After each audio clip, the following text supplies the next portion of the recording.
એ ઇન્વર્સના અનુરૂપ આપણે બીજા દાખલા કરીએ. ઉદાહરણ 25 એની અંદર બે શ્રેણિક આપેલા છે. બંને શ્રેણિક જે છે 2x2 શ્રેણિક છે, એ અને બી. આપણે સાબિત કરવાનું છે A B whole inverse equal to B inverse A inverse. તો આપણે પહેલાં એ બી શોધવું પડશે, એ ઇન્વર્સ પણ શોધવું પડશે અને બી ઇન્વર્સ પણ શોધવું પડશે. તો આપણે એ બી ઇન્વર્સ શોધવા માટે પહેલાં એ બી શોધી કાઢીએ. એ બી ઇક્વલ ટુ 2 3 1 -4 ઇન્ટુ 1 -2 -1 3. હવે એ અને બીનો મારે ગુણાકાર કરવાનો છે. તો ગુણાકાર કરીશું. પહેલી હાર પહેલો સ્તંભ, પહેલી હાર પહેલો સ્તંભ. 2 × 1 2, 3 × -1 -3. પહેલી હાર બીજો સ્તંભ 2 × -2 -4, 3 × 3 +9. ચલો બીજી હાર પહેલો સ્તંભ 1 × 1 1 +4. બીજી હાર બીજો સ્તંભ -2 -12. તો જવાબ આવશે -1 5 5 અને -14. બરાબર. આ એ બીના જવાબ આવ્યો. આપણે શું શોધવાનું છે? એ બી ઇન્વર્સ શોધવાનું છે. તો એ બી ઇન્વર્સ શોધવા માટે અમારે એ બીના નિશ્ચયકનું મૂલ્ય શોધવું પડે. So determinant of A B equal to -1 5 5 -14 equal to આ કેટલું આવશે? 14 -25. જવાબ આવશે -11 ઇઝ નોટ ઇક્વલ ટુ 0. માટે એ બી ઇન્વર્સનું અસ્તિત્વ છે. સો બીજું શોધવું પડશે એડજોઇન્ટ. બરાબર. એડજોઇન્ટ એટલે કે તમે સહઅવયવ શ્રેણિક શોધશો એ બીનો. બરાબર. Adjoint of A B equal to adjoint of A B એટલે શું થશે? અગ્રવિકર્ણ જે છે એનો આપણે અદલા બદલી કરશું. -14 પ્રતિવિકર્ણનું ચિહ્ન બદલશું -5 અને -1. So A inverse equal to 1 determinant of A into adjoint of A B. જે આનો છેલ્લો જવાબ આવશે એ આવશે -1/11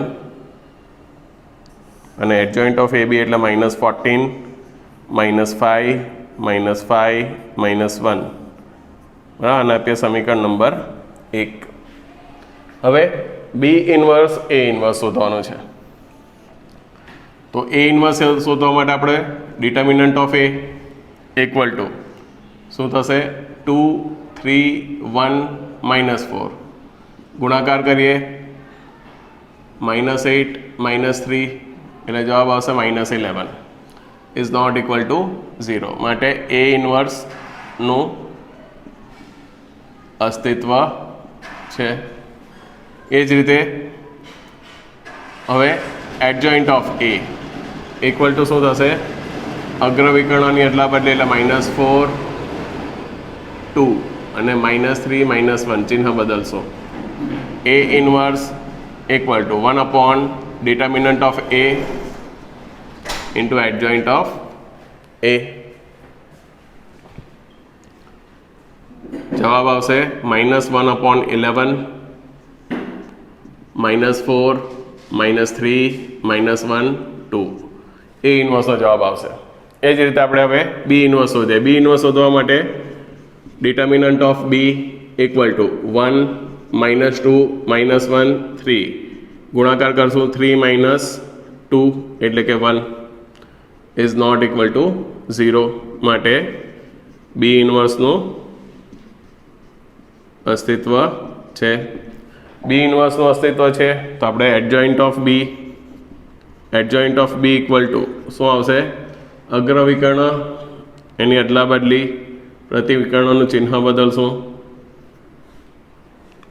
સો B inverse equal to determinant of B into adjoint of B equal to શું થશે?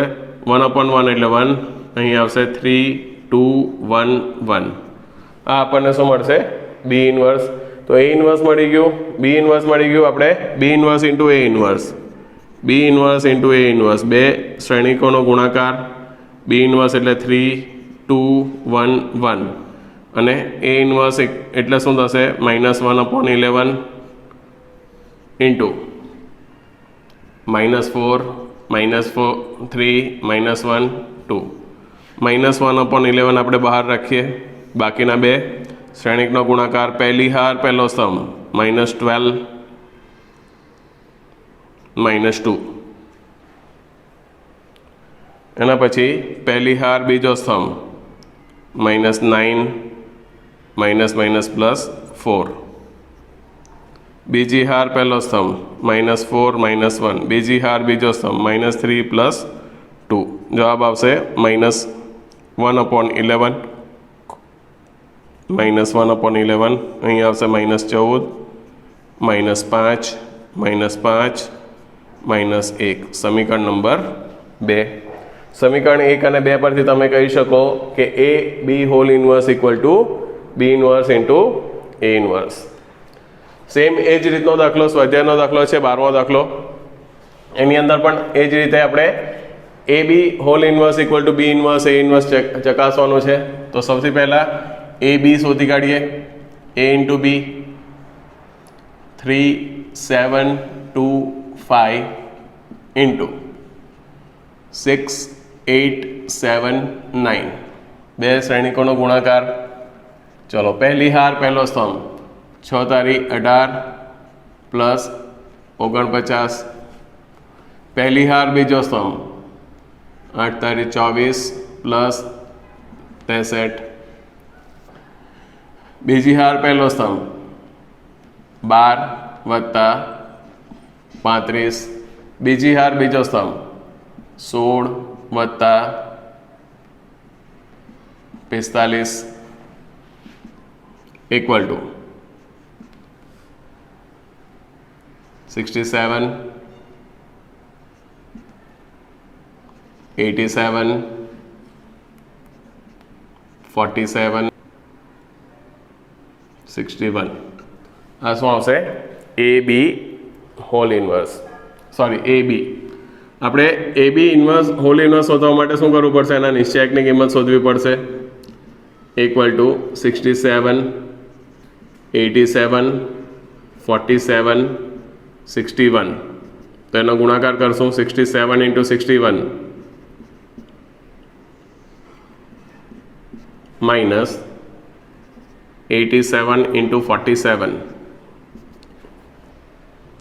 તો અહીં આપણે 67 × 61 નો ગુણાકાર કરીશું તો જવાબ આવશે 4087, અને 87 × 47 કરશો તો આન્સર આવશે -4089. તો આન્સર આવશે -2 is not equal to 0. Therefore A B whole ઇન્વર્સનું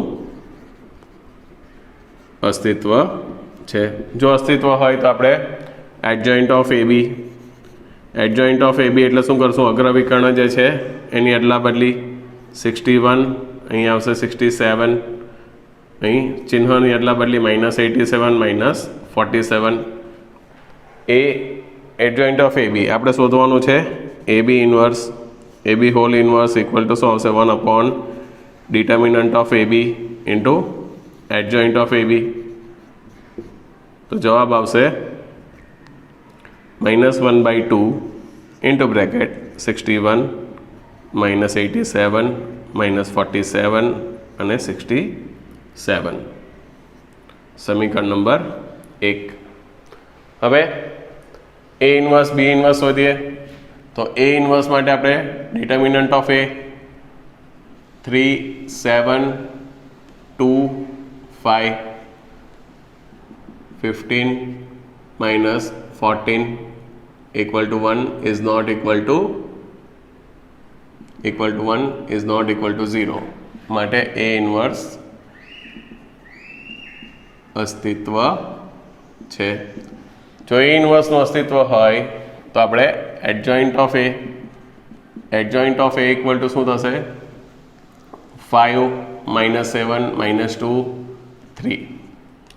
So A inverse equal to 1/determinant of A into adjoint of A equal to 1/1. એટલે કે 1 જ રહેશે. લખી દઈએ 5 -7 -2 3. A inverse મળી ગયું. હવે આપણે શોધશું B inverse. So B inverse માટે શું આવશે? Determinant of B equal to 6, 8, 7, 9, 54 minus 56 equal to -2 is not equal to 0.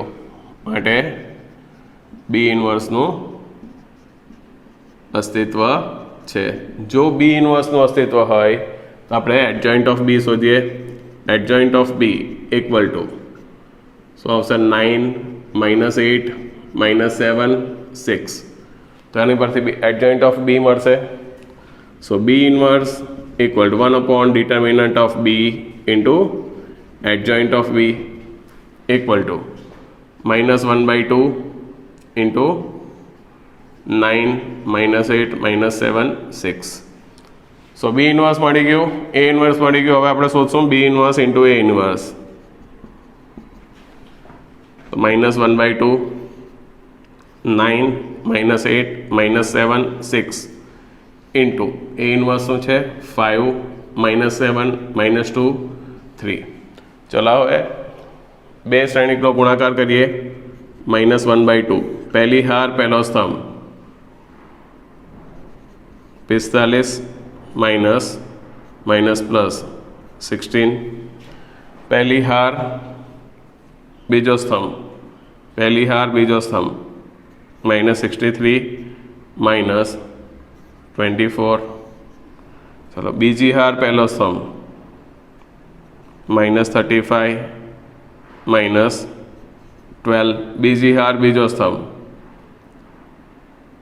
49 +18.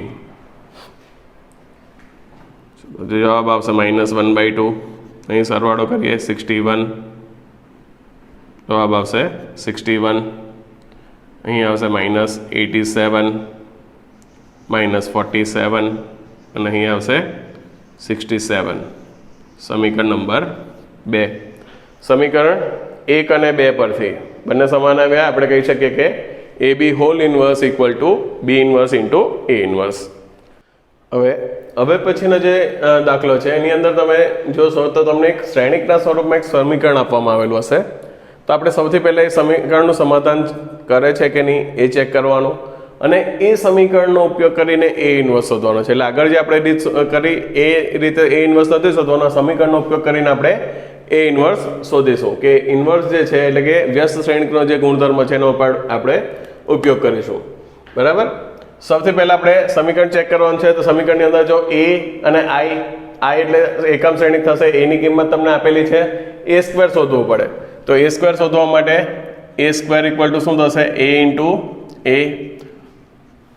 તો આન્સર આવશે 2, 3, 1, 2 ઇન્ટુ 2, 3, 1, 2. એ બેનો ગુણાકાર કરીએ. પહેલી હાર પહેલો સ્તંભ શું આવશે? 4 + 3. પહેલી હાર બીજો સ્તંભ 6 + 6. બીજી હાર પહેલો સ્તંભ 2 + 2. બીજી હાર બીજો સ્તંભ 3 + 4.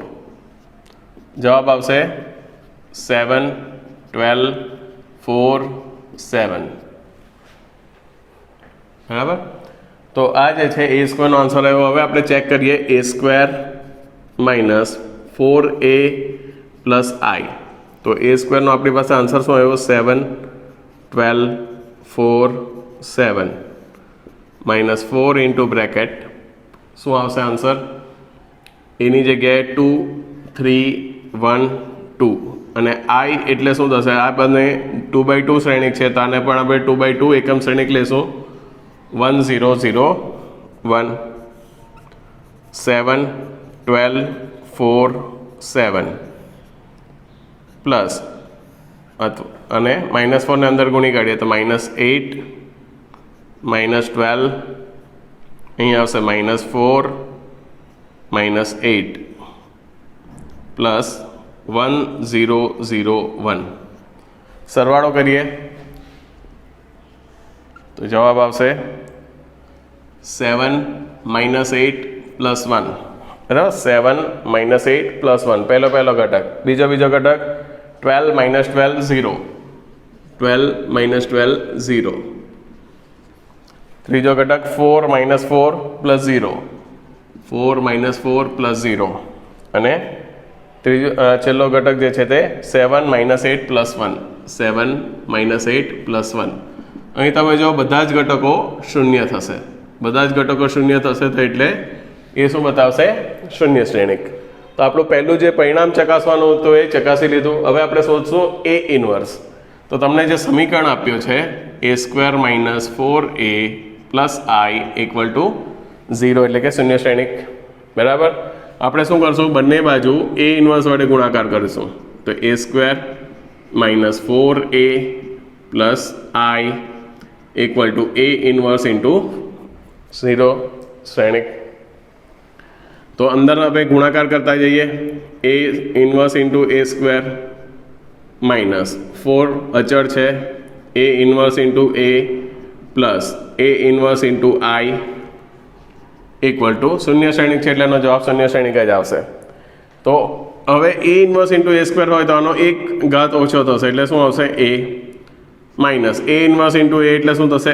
i plus A inverse equal to 0. બરાબર. અહીં તમે જો તો એ ઇન્વર્સ ઇન્ટુ a² છે તો એને મારે લખવું હોય તો એ ઇન્વર્સ ઇન્ટુ a તો આનો જવાબ આવશે i. A inverse into a એટલે i થશે, શ્રેણિકનો ગુણધર્મ એટલે કે વ્યસ્ત શ્રેણિકનો ગુણધર્મ. તેવી જ રીતે અહીંયા એ ઇન્વર્સ ઇન્ટુ a એટલે શું થશે? i થશે. તો જવાબ આવશે a minus 4i plus A inverse equal to 0. So A inverse equal two આને રાઈટ સાઈડ પર લઈ લઈએ 0 માઇનસ a પ્લસ 4i.